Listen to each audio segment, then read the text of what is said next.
வணக்கம். இது முட்டை இல்லாம கோதுமை மாவுல செஞ்ச வாழைப்பழ கேக். இது பிறந்த நாள் கேக் கிடையாது, பஞ்சாயத்து கேக். இங்க வசந்த காலம் ஆரம்பிச்சனால குழந்தைங்களுக்கு ஒரு வாரம் பள்ளி விடுமுறை. இங்க விடுமுறை விட்டாலே குழந்தைங்களுக்கு கொண்டாட்டம், ஆனா பெத்தவங்களுக்கு திண்டாட்டம் தான். வெளியில இன்னும் குளிர் விட்டபாடு இல்ல, அதனால வெளியிலயும் போய் விளையாட முடியாது. வீட்டுக்குள்ளேயே ரொம்ப நேரம் விளையாடுறதுனால சண்டையும் பஞ்சாயத்தும் தான் வருது.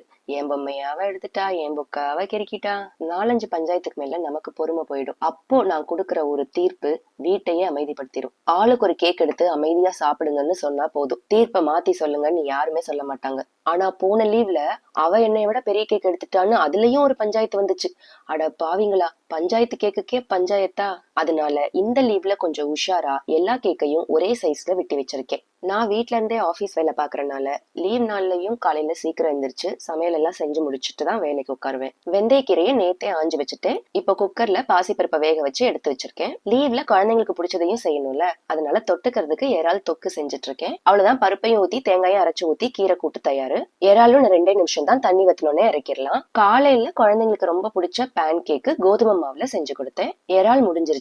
இறால சமைச்ச உடனே வேற பாத்திரத்துக்கு மாத்தி வச்சிடணும், இல்லைன்னா ரப்பர் மாதிரி ஆயிடும். இந்த இறால் தொக்கு, வெந்தயக்கீரை கூட்டு, கோதுமை பேன் கேக், இந்த எல்லா வீடியோவுமே ஏற்கனவே நம்ம சேனல்ல இருக்கு. அதோட லிங்க் கீழே டிஸ்கிரிப்ஷன்லயும் முதல் கமெண்ட்லயும் தரேன், பாத்துக்கோங்க. நன்றி.